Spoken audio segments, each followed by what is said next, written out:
Good morning, ladies and gentlemen.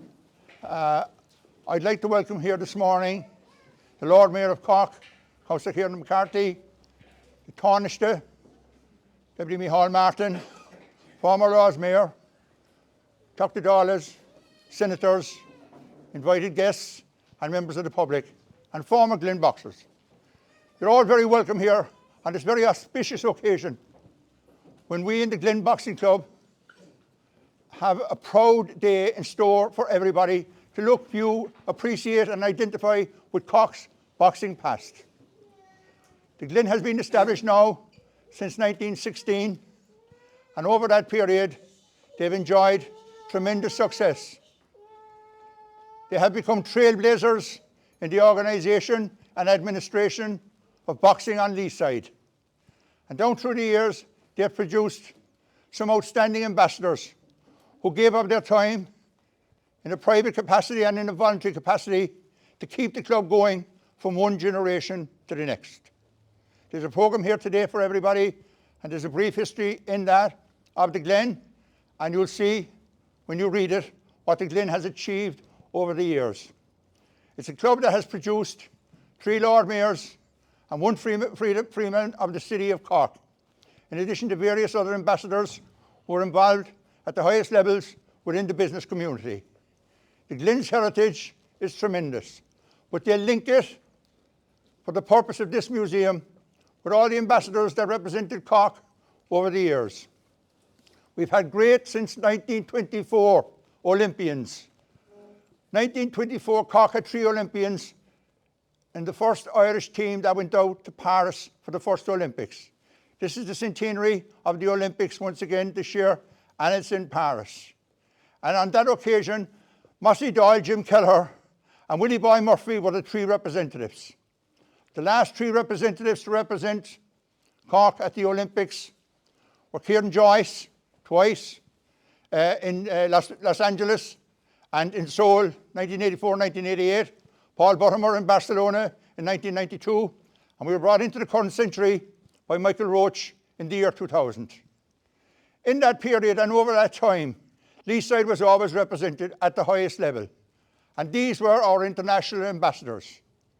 In Cork, over the last 10 or 15 years, we've been building slowly on an underage policy. And last year, we enjoyed our greatest ever success with 6 adult titles. It was never achieved before. And those 6 adult titles were achieved by young Cork boxers who came to the top as elite champions. And I'd like you to give them a big, big round of applause this morning. The museum here today was put together by a group of people who had foresight and could identify with what they had within their confines and within the treasure trove of memories and memorabilia and artefacts. And they put it together magnificently. And Tommy Kelleher and Clodagh Phelan and Anthony Connolly worked tirelessly to bring this morning to fruition. And it's a fantastic occasion for the club. And when you get to view, as the Lord Mayor and Tánaiste have seen well ago inside there, the work that's on the wall is magnificent.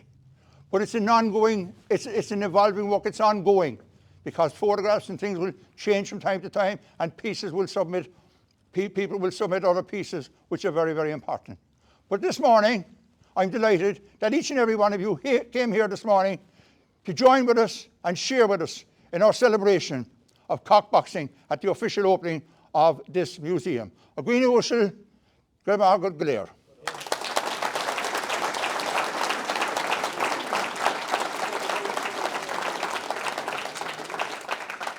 I now call, as it is in keeping with protocol, on Lee's side, the Lord Mayor will speak first, and I call on Councillor Kieran McCarthy. Dear Mick, dear Councillors Fitzgerald, Martin, Sheehan, MEP Billy Cllr, Councillor Ken O'Flynn, and Councillor Mick Nugent is here as well. My dear friends, I'm so delighted to be here, and maybe I've got 3 reasons why I'm really, really delighted to be here.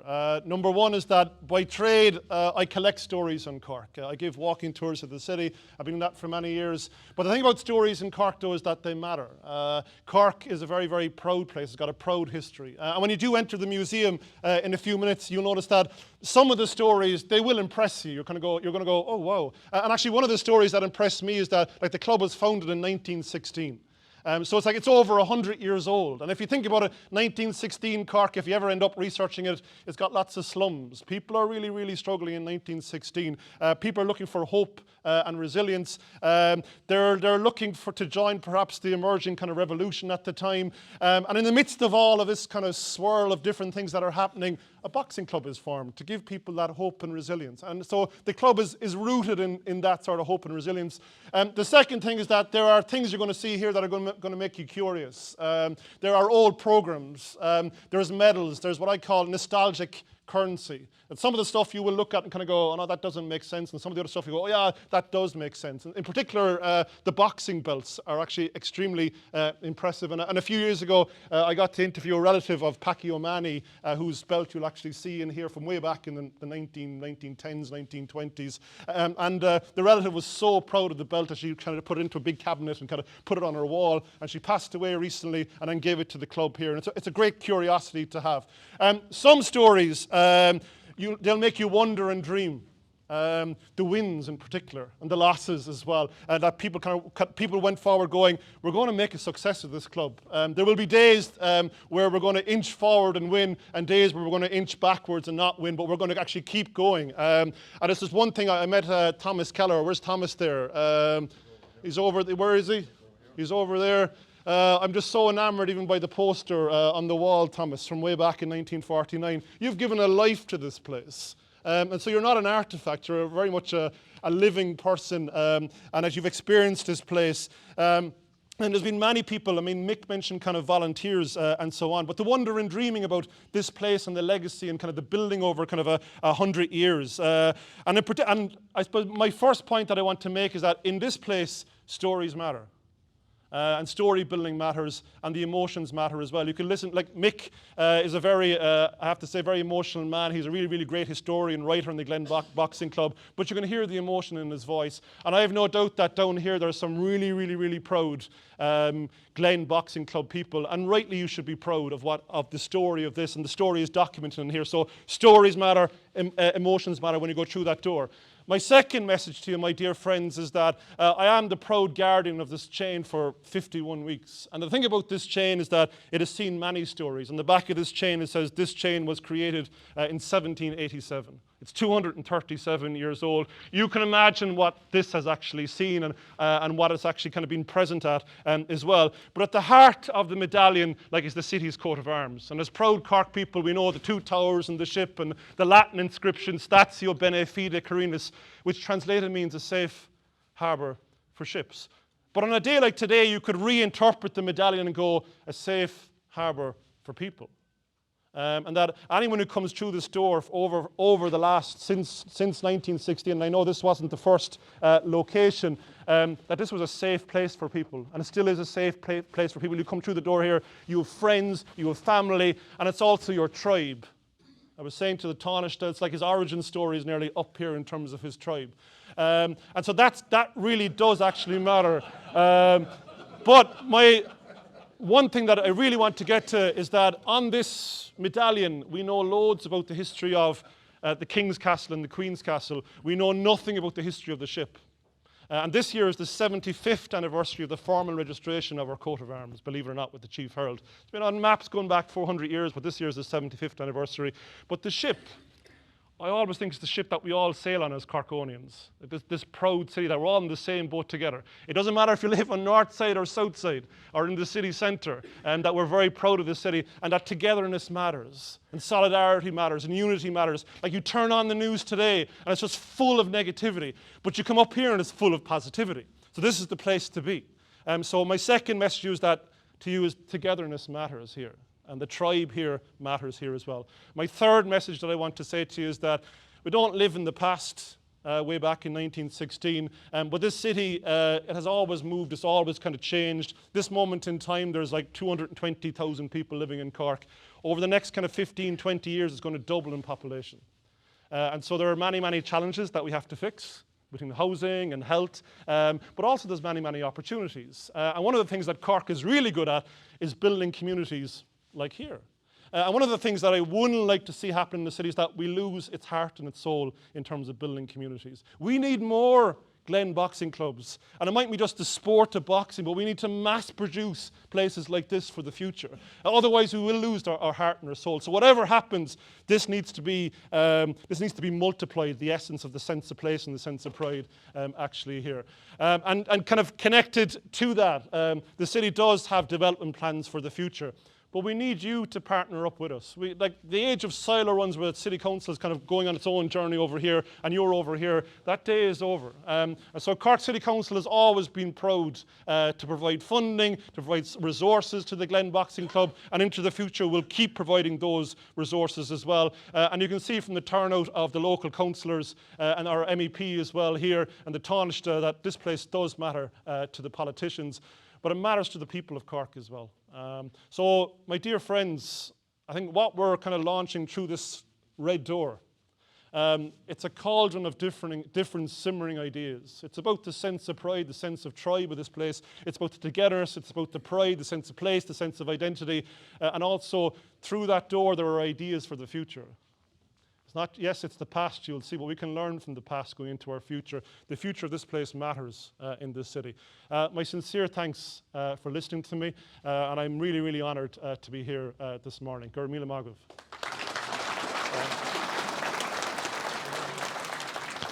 Well, Ard Vera, Corky, Kieran, McCarthy, agus Cllr, Martin Fitzgerald, Sheehan, Ken O'Sullivan, agus Bowl Parliament in Europe, Billy Kelleher, Tomás McCarthy from the Glen Rovers Club, and of course President of the Cork County Board, Michael O'Brien, J.J. Murphy, Chairman of the Cork Ex-Boxers Association, Anthony Connolly, Chairman of the Glen Boxing Club, Tom Kelleher, Head Coach of the Glen Boxing Club, Dan Lane, Head Coach of Rylan Boxing Club, members of the Tomás MacCurtain family, agus Gúnúis le Cllr, bhhail mar dúspáide, mar fairmhuichas a gháil don chuman, a socht an credit veléver madan, chun a museum seo a chuir fián seol go hifigiúil. Corgádigus a dhéanamh leis an gaman a socht an dul chun cín atá le feiscint a written na blianta. An méid ibre atá á dhéanamh ag buil an chuman sa counter seo, sa dúice seo. Agus níl an áras ach go bhfuil an chuman seo ag airí níos láidre blian in nígan na bliana. It's been a great privilege for me to be invited here this morning for the official opening of the Tomás MacCurtain Glen Boxing Club Museum, and also I think later to present to Linda Desmond from the Rylan Club, the we call it the Paddy Martin Champ of Champions Cup. But to say at the outset that when I was reflecting on this occasion, that period from, I suppose, the late 19th century to the first 2 decades of the 20th century was an extraordinary period in Irish history, because you have people like Tomás MacCurtain and others coming onto the scene, forming new sporting clubs, forming the Irish Volunteers, which was part of the independence movement. And parallel with that independence movement, they're forming GA clubs, they're forming boxing clubs. And then on the other side, there's cultural revival, there's literary revival in terms of Terence MacSwiney and his writings, and of course in the university there's a lot of stuff going on. So if you can sort of put your mind back to then, these people are creating extraordinary legacies. And Tomás MacCurtain was the first president of this club. extraordinary honour in many respects subsequently. The first martyred Lord Mayor of Cork. And what an incredible legacy he left, him and all of those who founded this club way, way back. And of course it overlapped with the formation and foundation of the Glen Rovers Hurling Club and St. Nick's, its sister club, the football club. And we do reflect and we pay tribute to their vision, their sense of the importance of sport, the centrality of sport to the formation of character, to the development of young people, development of self-confidence and self-esteem in young people as they journey through sport. And that is something that is invaluable in any society or in any community. And this community had it in spades as a result of Tomás MacCurtain's vision and contribution. And in addition, of course, the museum then tells us the stories. And I think one of the great things about sport are the stories that revolve around sport, friendships that develop around sport. And this building itself, it was the late John Martin and I think Mick O'Sullivan who were primarily responsible for this building about 40 years ago. And look at all the stories, the events, the experiences that generations have experienced here. And the Martin family are here and we pay tribute to them. And we were just discussing, because everyone thinks we're first cousins for about 50 or 100 years. But there's a little known secret. My father actually came from County, my grandfather, my father's father, came from County Meath, of all places. Now, during the 1980s, when we were playing Meath in Cork football, we kept that very quiet. But the Martin family, and John Martin in particular, did extraordinary work here with Tommy and others to create this building, which is in itself a tremendous legacy. And when you go into the museum, you'll see great photographs. You'll see incredible, the Lonsdale belt is there in terms of Pacumani's Lonsdale belt, which was presented to him by the people of Cork. You've Mick Leahy, some fantastic photographs of Mick Leahy. I think he was middleweight, British middleweight champion. Stories around Jack Doyle, and of course Jack McAuliffe, Cork's only world champion. And much, much more then in latter years, Kieran and Gordon Joyce, of course, Paul Buttermore, and Michael Roach, and our Olympians, who in their own way then are contributing enormously to Cork boxing and have in terms of younger generations that have come forward. And boxing is a very noble sport. It can be a very challenging sport, and I've had a lifelong fascination with it. My all-time hero is Muhammad Ali, and he features in the Glen boxing because, of course, he's pictured with Jack Lynch. I think it was around the time he's fighting Al Blue Lewis in Croke Park. He meets Jack Lynch's Taoiseach, and so on. And over Christmas, I read a great book by Norman Mailer, who was a Pulitzer Prize-winning award winner in terms of his writing. And he wrote on one fight. He wrote a book called The Fight. And the fight is Ali versus George Foreman in '74, isn't it? And it was a famous fight. We all stayed up watching it.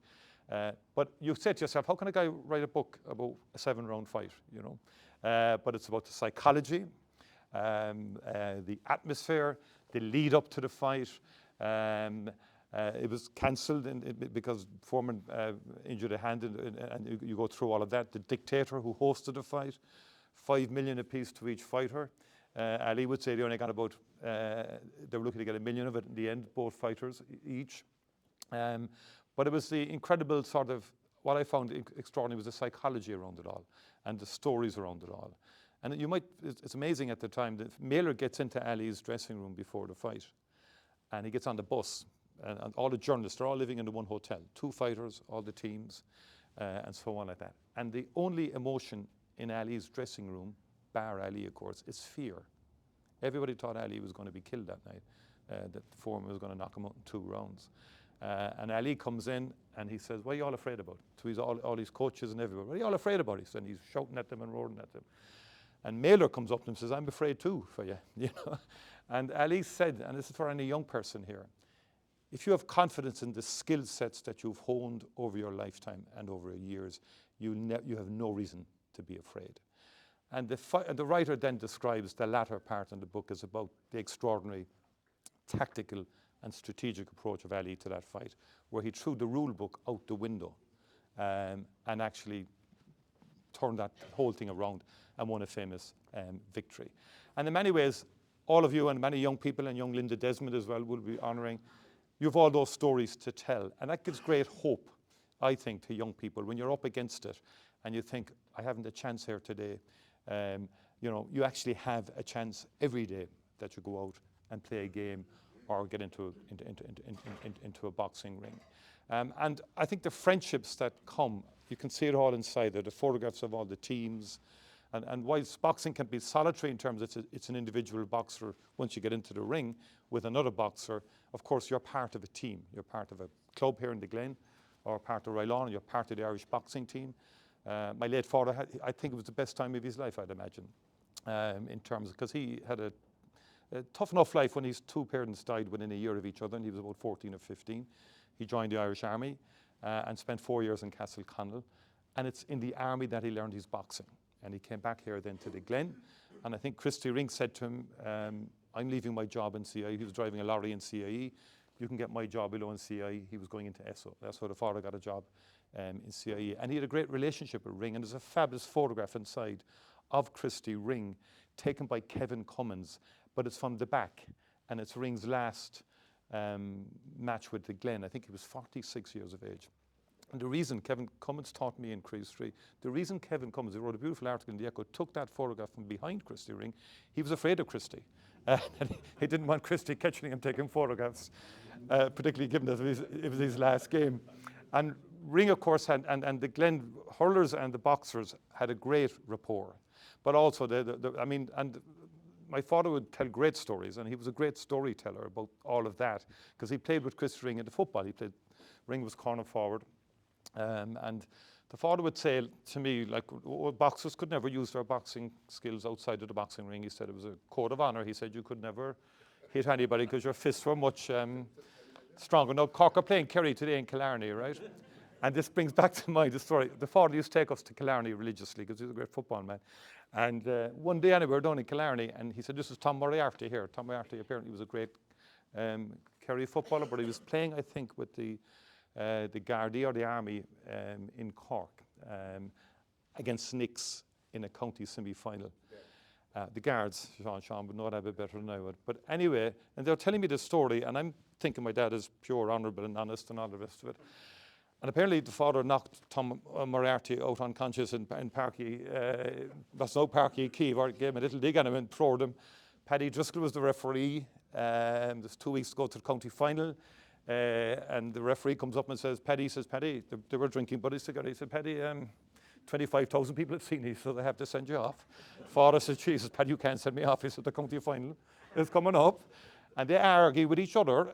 And then Paddy just says, look, lie low now for the rest of the game. I'll take your name. And that's the end of it. And he lived it. And Moriarty was telling me the story below in Killarney. And those are the kind of stories. And Christian, the father, used to have great set twos. And there was a particular match, and Mill Street will feature here because of where Linda Desmond is from, a famous place. But I think Knicks were playing Mill Street. And father was full forward, Ring was corner forward. And there was a guy called Cormac Dineen. Hope the family don't mind me saying this, but I know Dineen was marking Ring. But my father got adventurous and went out the field. Meanwhile, there's a schmozzle inside, and Ring actually had a jaw broken. All right? And Dineen was identified as the culprit. But the father goes into hospital to meet Ring that evening, and he brings in a biography of Ingmar Johansson. Now, Ingmar Johansson was a great Swedish boxer who fought Floyd Patterson for a world title. So the father thought this might be handy for Christy just to read while he's in hospital. So when the father goes into the dressing room, or into the bedroom, Ring barks at the father, what are you doing here? It's all your fault, he said. Because your man did it, he said. You went out the field thinking you were a big fella, he said. And I got the bloody broken jaw. And Ring reaches into the drawer and pulls out the very same book. Read that, he says, you might learn something. It was the biography of Johansson. And the stories go on. And I think that's what the museum, in a way, is about. Because when you go in there, it will just spark a million stories of different eras, of different generations of boxers. And I want to pay tribute to the Glen Boxing Club for this, and to Mick O'Brien, who's been a particular driver of this, and for all the work that you've been doing for the younger generations today. Because later we're honouring, I think, Linda Desmond for her exploit. She won a senior and an elite national championships, an extraordinary achievement for a young woman from Mill Street and the Ryland Boxing Club. and we pay tribute to our coaches. I think there's Shawnee Barrett, Dan Lane, and others for that extraordinary achievement in itself. And it's evidence of a really exciting generation of young boxers that are really doing very, very well in Cork, and the flourishing and the proliferation of many, many clubs now over the last decade or so. And I want to pay tribute to the leadership of the Cork County Board, to the boxing clubs here, Glen in particular now here, and Rylan, for the way you're nurturing more and more young people to come forward and to do so well in boxing. And the future is yours, and the present is yours. And the importance, I think, of a museum and the stories that we tell for the younger generation is to maybe draw some inspiration from the past, draw some sort of sense of understanding that you're part of a long tradition in this county and city and nationally, and that there are tremendous benefits to be derived from participation in sport and in the sport of boxing itself. I know Linda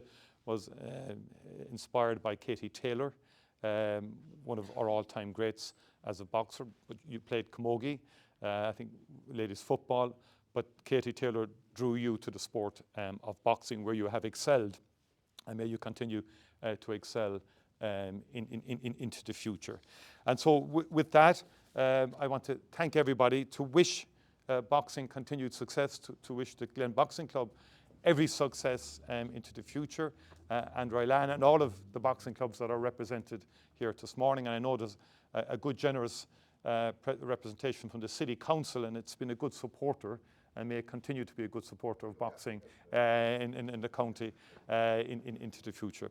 Araiglev agus go raibh míle maith agaibh Cllr. Thank you. She won the senior title, she won the elite title, and she is Cork's Lady Supreme in all sports, Athlete of the Year. I call on Linda Desmond to come forward.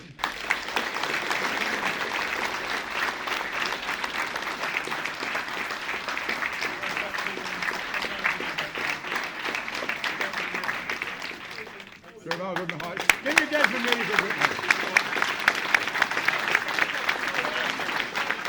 She's worked as a treasurer, she's worked as a committee member, she's organised the funds, she's organised various events, she's worked on the dinner dance committees, and she's there all the time as a constant pillar in the club, an evolving club that's constantly coming up with various ideas. And there have been a lot of ideas over the last 10 years, and she's played a pivotal role and a great part. This morning, Chairman of the club, Anthony Connolly, is going to make a presentation to the treasurer of the club, Clodagh Mackey-Phelan. And ladies and gentlemen, we have one other presentation to make this morning. It is equally important that we make it on this morning. It's a presentation to the chairman of the club, Anthony Connolly, for his work over the last 20 years for the club, for the Glen club. He boxed with the club, he was on committees, he left the club, came back to the club, and he drove the club forward. He worked for me very closely over the last number of years, and I mean worked closely and worked very hard. 7 o'clock in the morning jobs in some places, 12 o'clock at night jobs in other places. And people think at committee level or administrative level, what you do, make a few phone calls. Far from it. You have to deal with every contingent situation that happens on an ongoing and regular basis. And anybody that reads the boxing page on Thursday night on the Evening Echo will know the amount of activity that goes on in Cork boxing circles on a regular basis. And that takes hard work. And the Glen are a very poignant part of the activities of Cork boxing. And their chairman has been absolutely exemplary in his duties, in his example, in his desire to push the Glen forward at all times. I now call on the community guard, who's very involved here in the local community, Garda Marie, to make the presentation to the Glen chairman, Anthony Connolly.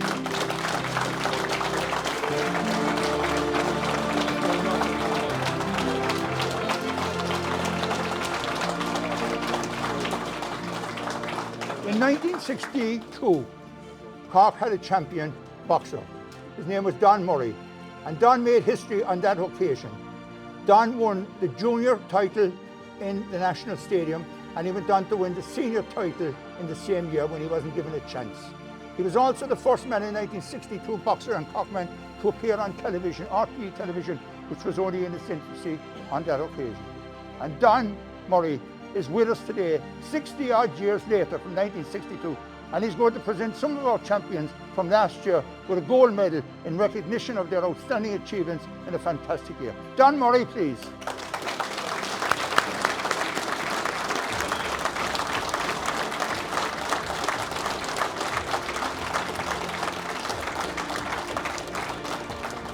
Thanks, John. Now, ladies and gentlemen, I'm going to call the boxers now just to appear fairly quickly, and John will make a presentation to each one of them. Ryan McCarthy for the Horgans.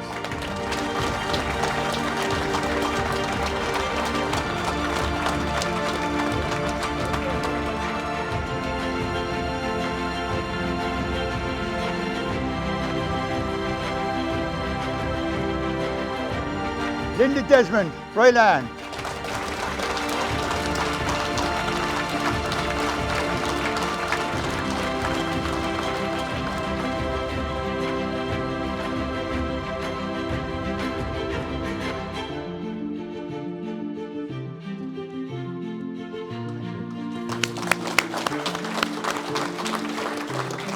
Arno Donoghue, Golden Gloves.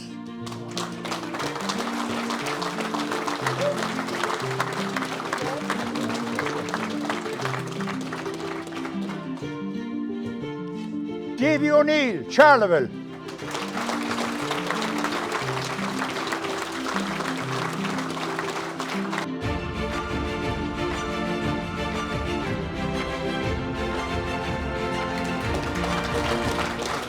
And Shane Cunningham cannot be with us this morning. There was an unfortunate tragedy occurred in the last 2 hours, and he rang me to tell me he can't be with us. So I will ask Paddy McSweeney to accept the medal on behalf of Shane Cunningham.